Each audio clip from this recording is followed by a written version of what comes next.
여러분, 하나님께서 우리를 향한 뜻이 무엇일까요? 우리 데살로니가전서 5장 16절에서 우리 18절 말씀 우리 함께 보겠습니다. 항상 기뻐하라, 쉬지 말고 기도하라, 범사에 감사하라. 이것이 그리스도 예수 안에서 너희를 향하신 하나님의 뜻이니라. 아멘. 나를 향한 하나님의 뜻은 항상 기뻐하는 것, 쉬지 말고 기도하는 것, 그리고 범사에 감사하는 겁니다. 그런데 여기서 말하고 있는 기뻐하고 기도하고 감사하는 것은 지극히 일상적이며 지극히 평범한 행위들입니다. 어려운 게 아닙니다. 그저 단순하게 기뻐하고 기도하고 감사하면 됩니다. 우리가 하나님의 뜻을 너무 심오하고 어려운 것으로 우리가 만들다 보면은 그것을 이룰 사람은 소수에 지나지 않습니다. 그런데 그런 게 아닙니다. 하나님의 뜻이 정말 어려운 거라면 하나님이 그러한 것을 우리에게 요구하시지 않을 겁니다. 왜냐하면 이룰 수 없기 때문이죠.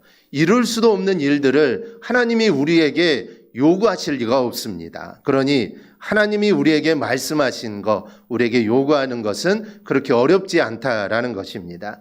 우리가 지지난주에 아브라함의 순종에 대해 우리가 살펴보았습니다.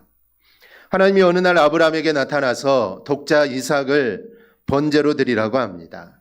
그런데 아브라함은 다음날 아침 일찍 일어나 하나님의 말씀에 순종하기 위하여 그가 길을 떠납니다. 우리는 어떻게 저런 말씀에 순종할 수 있을까라고 생각하지만 아브라함에게 이 순종은 너무나도 쉬운 문제였습니다. 왜냐하면 이 답을 이미 알고 있기 때문입니다.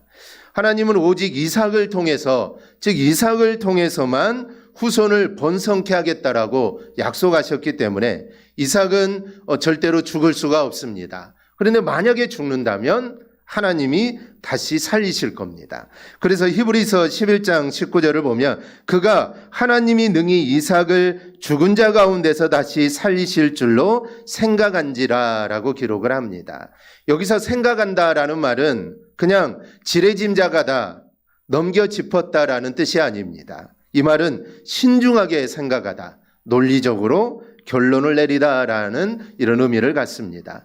즉 아브라함은 하나님의 약속과 하나님의 능력에 대해서 치밀한 판단으로 하나님이 이삭을 제물로 받으신 후에라도 반드시 다시 살리실 거라는 결론에 이르게 된 겁니다. 즉 아브라함은 그냥 무작정 하나님 말씀을 믿은 게 아닙니다. 하나님이 이삭을 번제로 드리라니까 그래 하나님 말씀이니까 그래 내가 무조건 순종해야겠다 이런 게 아니라 여러 가지 상황을 고려해 보니까 이거는 하나님이 반드시 살리신다는 확신을 아브라함이 가졌던 겁니다. 그래서 하나님 말씀에 순종할 수 있었던 것이죠. 그러지 않으면 순종할 수 없습니다.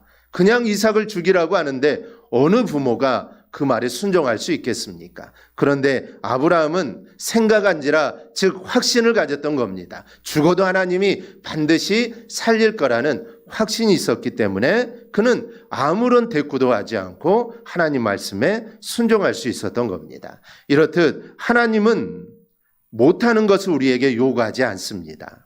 내가 할 수 있는 것들을 하나님은 요구하십니다. 우리가 교회에서 봉사하는 것도 우리가 가만히 생각해 보면 내가 할 수 있기 때문에 하는 겁니다. 내가 하지 못하면 어떻게 하겠습니까? 그래서 그래도 내가 조금은 어렵지만 조금은 힘이 들지만 그래도 내가 할 수 있는 일이기에 하나님이 나에게 그것을 하라는 것이고 우리가 그 일을 하고 있는 것입니다.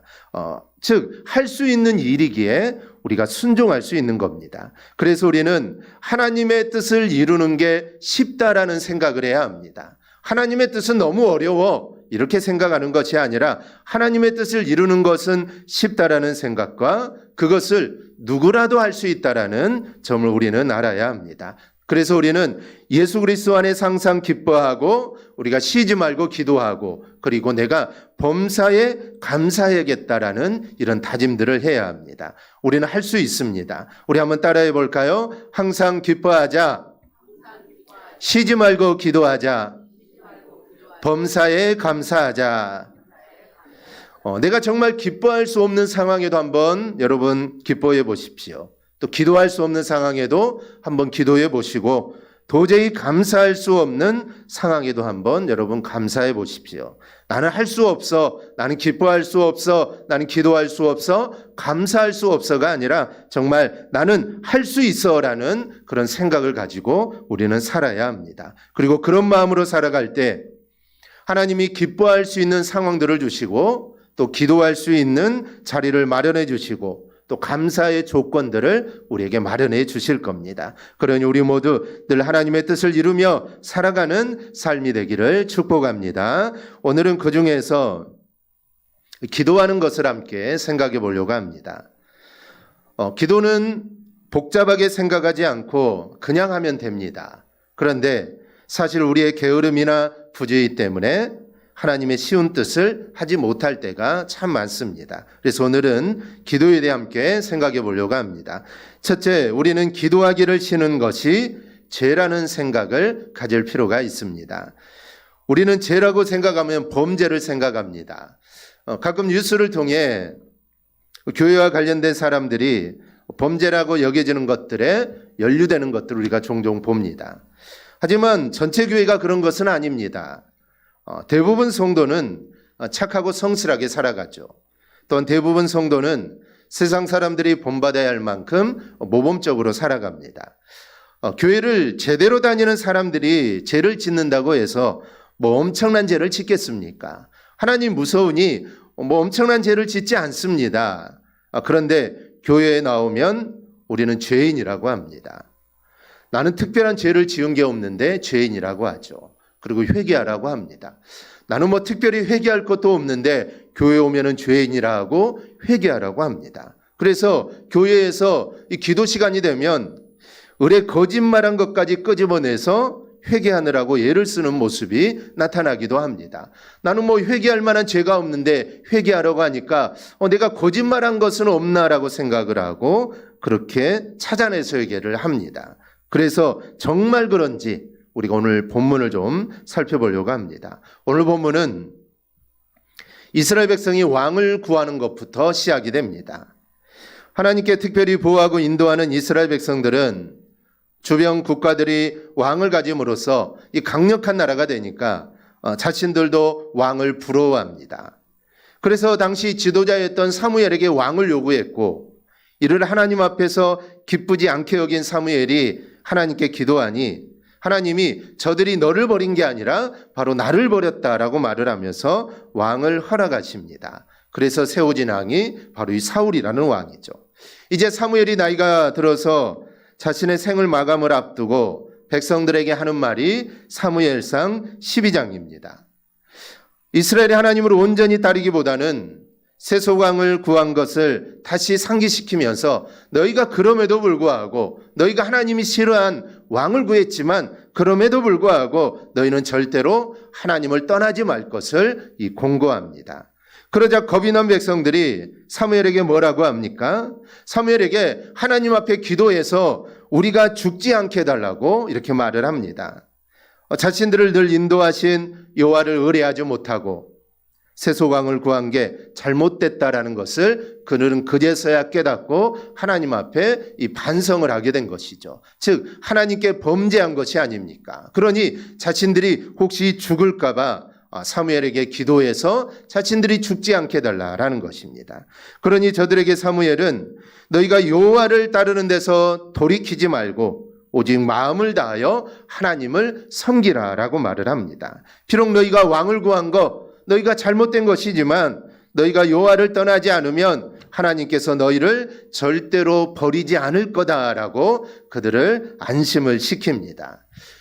비록 이스라엘이 범죄했지만 하나님께서는 그래도 너희를 절대로 버리지 않는다라는 이 소망이 되는 권면을 합니다. 그러면서 사무엘이 오늘 본문의 말씀을 이야기합니다.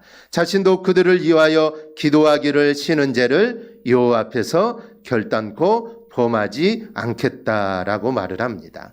여기서 우리가 중요한 점을 발견하는데요. 사무엘은 하나님 앞에서 기도하기를 쉬는 죄를 범하지 않겠다라고 말을 합니다.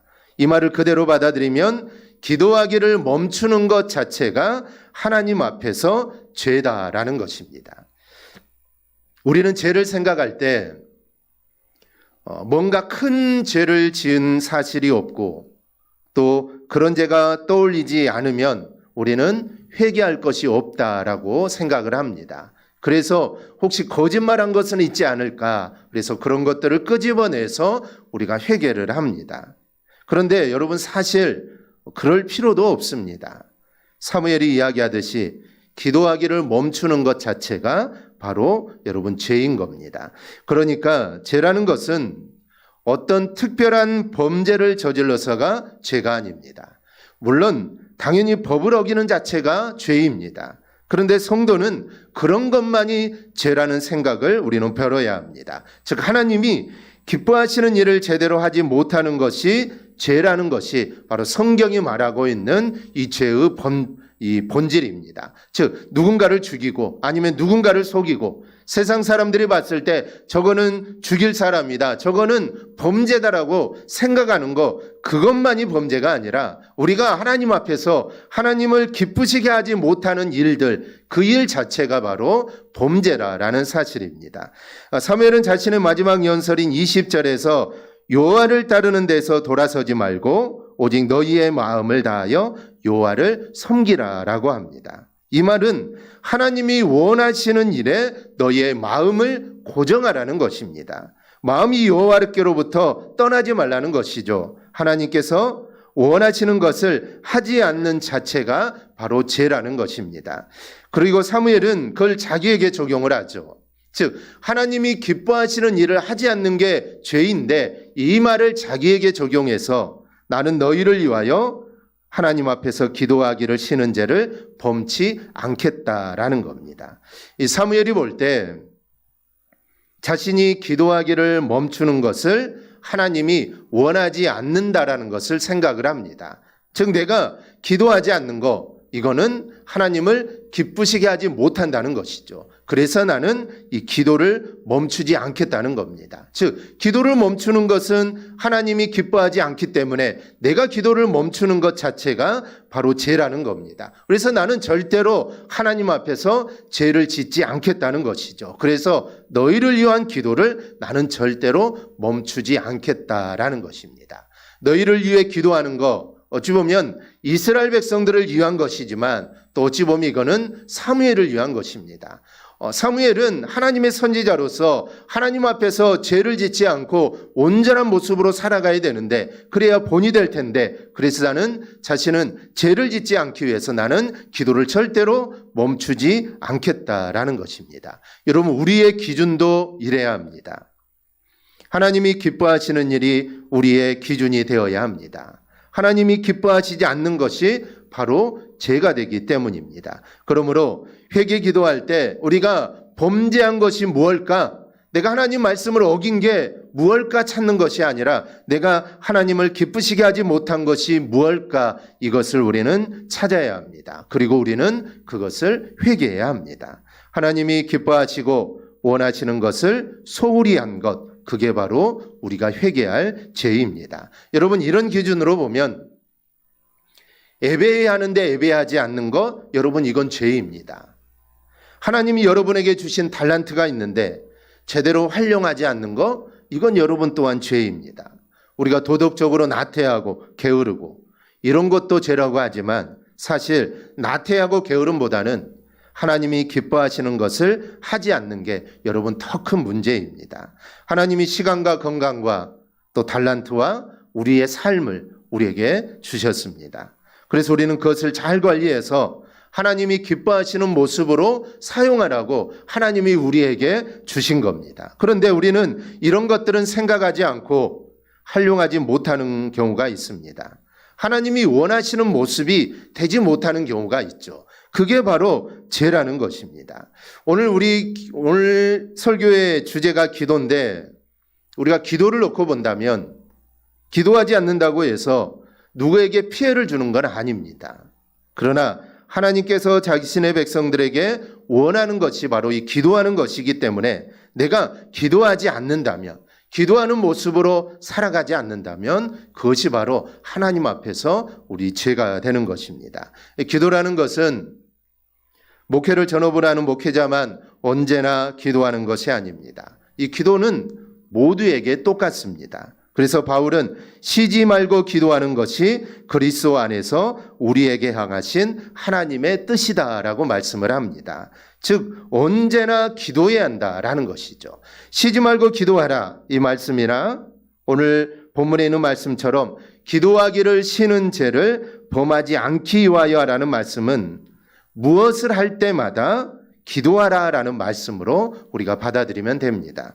어떤 특별한 일을 할 때 기도하는 것 여러분 당연합니다. 내가 어떤 시험이 앞에 있고 아니면 어떤 큰 일들이 앞에 있을 때 기도하는 거 여러분 당연하죠. 그때도 기도하지 않는다면 여러분 이거 문제가 있습니다. 그래서 큰 일들이 앞에 있을 때는 당연히 기도해야 합니다. 하지만 장소가 바뀌든 하는 일이 바뀌든 심지어는 한참 일하다가 잠깐 쉬는 시간 그 순간이라도 우리는 무언가 바뀔 때마다 우리는 늘 기도를 해야 합니다. 그러다 보면 우리는 항상 기도하며 우리는 살게 됩니다. 중요한 것은 기도하기를 쉬는 게 죄라는 생각을 갖는 겁니다. 이런 생각을 가지고 우리가 언제나 기도하는 여러분이 될 수 있기를 바랍니다. 둘째는 욕심으로 기도하는 것에서 우리는 벗어나야 합니다. 기도를 하다 보면 우리가 놓치는 것 중에 하나가 자기 욕심을 위해서 기도하기가 쉽다라는 사실입니다. 사실 우리가 기도하는 것들을 살펴보면 하나님의 나라를 구하기보다는 내 필요를 채워달라고 기도하는 게 대부분입니다. 형식적으로 잠깐 하나님께 영광, 감사, 하나님의 나라를 언급하지만 진짜 기도는 내 필요를 구하는 게 대부분입니다. 물론 모든 것들이 하나님께로부터 오기 때문에 우리는 모든 일을 다 기도해야 합니다. 예수님께서는 기도 방식을 알려주실 때도 일용할 양식을 위하여 기도하라 라고 말씀을 하십니다. 일용할 양식의 문제를 확대하면 물질적인 필요에 대해서도 우리는 당연히 기도해야 합니다. 하지만 중요한 게 있습니다. 그 기도에 욕심이 담겨서는 곤란하다라는 겁니다. 예수님께 하신 말씀은 일용할 양식입니다. 즉 쌓아놓고 먹기 위한 기도가 아니라 정말 일용할 양식을 위한 기도입니다. 마치 이스라엘 백성이 광야에서 만나를 거둘 때 하루치를 매일 거두었습니다. 내일 나가기 좀 귀찮다고 이틀치 아니면 일주일치를 아무리 많이 거두어도 하루 먹으면 나머지는 이미 다 곰팡이가 슬어서 먹을 수 없게 되었다는 것이죠. 그래서 광야 40년의 삶은 매일매일 주시는 하나님의 양식으로 살아가는 겁니다. 주님이 말씀하는 것도 마찬가지입니다. 너희가 기도할 때 일용할 양식, 즉 쌓아놓고 그런 기도를 구하는 것이 아니라 정말 일용할 양식, 날마다 필요한 양식을 구하라는 것입니다. 즉 하나님께서 먹이시는 일용할 양식을 구하라는 의미입니다. 그래서 우리의 삶 자체가 하나님께로부터 시작되는 것을 인정하고 기도하라는 것이죠. 즉 하나님이 없으면 살 수 없다는 겁니다. 하나님이 주시는 만나가 없으면 오늘 내려주시는 만나 그리고 또 내일 내려주시는 만나가 없으면 광야의 삶을 살 수 없듯이 오늘 우리의 삶도 매일매일 하나님이 주시는 은혜가 없으면 우리는 살 수 없다라는 것을 인정하고 너희가 기도하라는 것입니다. 오늘 본문과 관련하여 사무엘이 이스라엘에게 이야기하는 것은 무엇입니까? 하나님을 온전히 바라보는 것에서 돌아서서 유익하게 하지 못하고 구원하지 못하는 헛된 것들을 너희는 절대로 따르지 말라는 것입니다. 그런 것들은 다 헛되다라는 것이죠. 그러니 우리의 기도에는 정의와 공의가 들어가 있어야 합니다. 정직과 공의만이 아닙니다. 우리의 기도에는 하나님의 뜻대로 구하는 기도도 들어가야 합니다. 나 자신을 위한 기도도 마찬가지입니다. 우리가 양식을 위해서도 기도하는 것은 당연한데 여러분 그 양식이 어떤 것들입니까? 물질을 구하는 기도입니다. 또 직장을 구하는 기도도 포함됩니다. 이런 것들을 위하여 당연히 기도해야 하죠. 그런데 중요한 것은 이런 것들을 욕심으로 구하는 것이 아니라 일용할 마음으로 우리가 기도해야 한다라는 사실입니다. 우리가 욕심에 이끌려 기도하다 보면은 헛된 것들을 우리가 구하기가 쉽습니다. 그러니 우리는 욕심에 이끌려 절대로 기도해서는 안 됩니다. 예수님께서 겟세마네 동산에서 하신 기도가 기도의 본입니다. 마태복음 26장을 보면 내 아버지여 만일 할 만하시거든 이 잔을 내게서 지나가게 하옵소서. 그러나 나의 원대로 마시옵고 아버지의 원대로 하옵소서. 육신을 가진 예수님은 자신도 고난당하는 것이 힘들고 고통스럽습니다. 하나님이시지만 우리와 똑같은 인간이기 때문에 이 십자가의 고통이 생각만 해도 이게 얼마나 고통스럽겠습니까? 그래서 손에 못자국이 못이 박히고 아니 손에 가시가 조금만 박혀도 얼마나 아픕니까? 근데 주님도 똑같습니다. 인간이기 때문에 정말 손에 가시만 박혀도 얼마나 아픈지 모릅니다. 그래서 주님 우리와 똑같은 그런 고통을 당하신다는 것이죠. 그래서 주님은 피하고 싶었던 겁니다. 그래서 지나가게 해달라고 기도를 하죠. 그런데 주님의 기도는 여기에 머물지 않습니다. 만약에 여기에 머물렀다면 하나님이 아니시겠죠. 그는 여기에 머무른 것이 아니라 아버지의 뜻대로 이루게 해달라고 주님은 기도를 하십니다. 우리의 기도도 마찬가지입니다. 우리가 쉬지 말고 기도해야 되지만 그 기도가 내 욕심을 위한 기도를 쉬지 말고 해서는 안 됩니다. 하나님의 뜻이 나에게 이루어지기를 바라면서 우리는 쉬지 말고 기도해야 합니다. 여러분 모두 기도의 제목들이 있을 겁니다. 물질을 위한 거, 건강을 위한 거, 또 자녀들을 위한 거, 우리는 당연히 기도해야 합니다. 그런데 그 기도가 내 뜻이 아니라 아버지의 뜻이 이루어지는 기도여야 합니다. 이렇게 기도할 때 그 기도는 하나님이 기뻐하시는 기도가 됩니다. 그 기도에 하나님의 응답이 임하게 된다라는 것이죠. 그래서 우리의 모든 기도는 내 욕심으로 구하는 기도가 아니라 내가 욕심으로 구할 수도 있지만 그래도 그 일이 하나님의 뜻대로 되게 해달라고 하나님의 뜻을 이루게 해주는 그런 기도가 되게 해달라고 우리는 기도해야 합니다. 이런 기도를 우리는 쉬지 말고 해야 합니다. 셋째로 우리의 기도는 지평을 넓혀야 합니다. 우리가 기도할 때 가장 많이 하는 것은 내 자신을 위한 기도입니다. 그런데 오늘 본문을 보면 우리는 자신에게 국한된 기도만 해서는 곤란하다는 것을 알게 됩니다. 사무엘이 이야기하는 내용을 우리가 다시 생각해 보면 나는 너희를 위하여 기도하기를 쉬는 죄를 여호와 앞에서 결단코 범하지 아니하겠다라고 말을 합니다. 사무엘 자신을 위한 기도를 멈추지 않겠다는 게 아니라 너희들 곧 이스라엘을 위하여 기도하는 것을 내가 멈추지 않겠다는 겁니다. 기도가 자신에게만 머무는 것이 아니라 다른 사람에게 확장되고 있습니다. 우리가 기도할 때 욕심으로 가득 찬 기도를 하게 되는 이유가 뭘까요? 바로 자기 자신만을 위해서 기도하기 때문입니다. 이런 모습에서 우리는 여러분 벗어나야 합니다. 나만을 위한 기도가 아니라 나 아닌 다른 사람을 위한 기도, 기도의 범위가 넓어져야 합니다.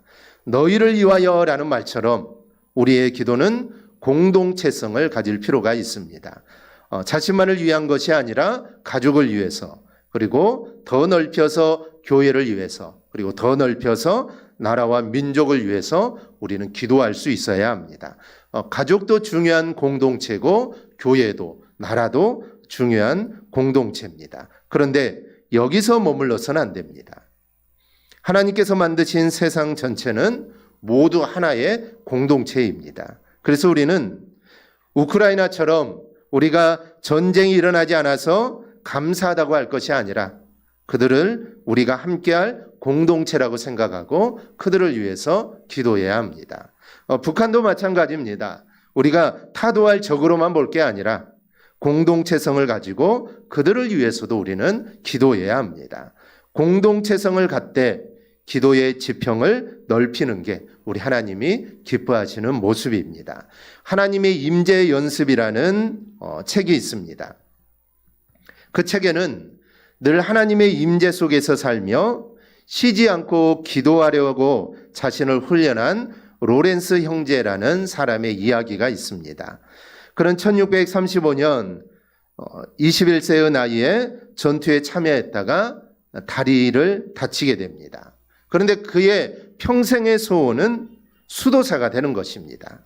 늘 수도사에 대한 생각과 꿈에 사로잡혀 있던 그는 온갖 노력 끝에 26세의 나이에 맨발의 가르멜 수도원에 입회를 하게 됩니다. 그런데 그는 신학교육을 받지 못했기 때문에 정식 수도사가 되지 못하고 평신도 수도사로 임명을 받습니다. 그는 수도원에 들어가서 처음에는 수도원 회계의 신부름꾼을 했는데 일이 매우 서툴렀습니다. 그래서 그는 그 후에 부엌으로 쫓겨나게 되는데 부엌에서 100여 명의 수도사를 위해 음식을 준비하는 일을 맡아 15년 동안 일을 합니다. 그러나 그는 다친 다리로 식료품을 구하면서 먼 길을 오고 가는 길이 어려워서 이제 그는 신발 수선실로 자리를 옮기게 되죠. 그는 수도원에서 주방 일이나 또 신발을 수선하는 일을 하면서도 그는 순간순간 하나님을 찾고 하나님의 깊은 임재 속에서 그는 살아가게 됩니다. 그는 수도사들이 열심히 공부하고 수도를 할 때 그는 그들을 위해 부엌에서 열심히 요리를 만들게 되죠. 그는 시장을 보러 갈 때는 주님, 좋은 식품을 값싸게 구입하게 하시어 수도사들이 잘 먹을 수 있도록 해 주시옵소서라고 그는 기도를 합니다. 그는 설거지를 하면서도 주님, 제가 이 그릇들을 깨끗하게 하는 것처럼 예수 그리스도의 보혈로 내 마음과 몸을 깨끗하게 씻어 주옵소서라고 기도를 합니다. 그는 불을 지피면서도 주님이시여 이처럼 성령의 불이 내 마음속에 타오르게 하여 주시옵소서라고 그는 기도를 합니다. 즉 그는 무엇을 하든지 늘 기도한다는 것이죠. 설거지를 하면서도 시장을 보러 가면서도 불을 지피면서도 요리를 하면서도 신발을 수선하면서 그는 늘 기도합니다. 그런데 그의 기도는 자신을 위한 기도가 아니죠. 자신을 위한 기도만을 하지 않습니다. 물론 자신을 위한 기도도 있겠죠. 하지만 자신을 위한 기도뿐만 아니라 수도를 하고 있는 수도사들을 위해서도 기도하고 또 자신이 하나님의 임재 안에서 늘 거하게 해달라고 그런 기도를 매일매일 했다는 것이죠. 이처럼 그는 무엇을 하든지 늘 하나님과 연관시켰고 또 그의 모든 생각을 그리스도께 복종시키기를 그는 원했던 겁니다. 그런 반복된 임재 훈련을 통해서 하나님과 깊은 교제를 나누는 수도사가 되었고 나중에는 자신이 섬기던 수도원의 원장이 됩니다. 우리도 이 로렌스 형제를 여러분 한번 흉내내 보십시다. 우리는 무엇을 하든지 주님과 연관시키는 훈련을 하고 모든 것을 기도로 바꾸는 훈련을 우리는 해야 합니다. 그래서 모든 일들을 정말 주님과 연관시키고 무엇을 하든지 그리고 늘 기도로 바꾸는 그런 훈련들을 우리는 해나가야 합니다. 그런 반복적인 훈련을 통해서 우리는 하나님의 임재 속에 거하는 삶을 우리는 살게 되는 것입니다. 우리도 신앙생활이 훈련입니다. 우리의 믿음 생활도 훈련입니다. 하루아침에 되지 않습니다. 내가 예수를 믿었다고 해서 하루아침에 기도가 잘 되고 하루아침에 내 믿음이 정말 엄청나게 성장하고 이렇게 되는 것이 아닙니다. 우리는 늘 훈련이 필요합니다. 이 로렌스 형제처럼 모든 상황 속에서 모든 것 속에서 우리는 하나님의 임재 속에서 살아가고자 하는 그리고 모든 일들을 기도로 바꾸고자 하는 그런 훈련들이 우리에게 필요합니다. 그래서 그 훈련을 거쳐서 우리의 믿음이 성장하게 되는 것이고 또 우리의 기도의 문도 입술도 열리게 되는 것입니다. 우리가 쉬지 말고 기도해야 하는 이유는 마귀가 쉬지 않고 역사하기 때문입니다. 마귀는 도둑놈입니다. 우리의 마음에 마귀는 우리의 영적인 생명과 믿음 그리고 기쁨과 감사 그리고 행복과 풍성한 것을 빼앗아 가려고 호심탐탐 우리를 노리고 있습니다. 마귀에게는 밤낮이 없습니다. 우리를 속에 넘어뜨리려고 쉬지 않고 우리를 노리고 있죠. 그래서 예수님은 마태복음 26장 41절에서 시험에 들지 않게 깨어 기도하라. 마음에는 원이로되 육신이 약하도다라고 말씀을 합니다. 기도하는 사람은 시험을 이길 수 있습니다. 하지만 기도하지 않는 사람은 시험에 든다라는 말씀입니다. 그러므로 우리는 기도하는 삶을 살아야 합니다. 즉 쉬지 말고 우리는 기도해야 합니다. 그런데 쉬지 말고 기도하라는 말씀은 우리가 24시간 입술을 움직여 기도하라는 것이 아닙니다. 어떤 상황 속에서도 하나님을 의지하는 자세와 기도하는 마음으로 하나님께 나아갈 준비를 갖추고 살아가라라는 것입니다. 우리는 항상 기도하는 마음가짐으로 생활해야 합니다. 우리가 하루 24시간을 살아가면서 수많은 말을 하고 또 수많은 생각을 하는데 우리가 하나님 앞에 기도하는 시간은 너무 작지 않은지 우리 자신을 우리는 돌아봐야 합니다. 기도하는 마음으로 내가 매일매일 살고 있는지 자신을 살펴야 합니다. 그리고 우리는 그렇게 살아야 합니다. 여러분, 기도하기를 쉬는 것은 여러분 죄입니다. 기도 쉬는 게 뭘 죄가 될까라고 생각하지만 오늘 사무엘은 기도하기를 쉬는 것은 죄다라고 말을 합니다.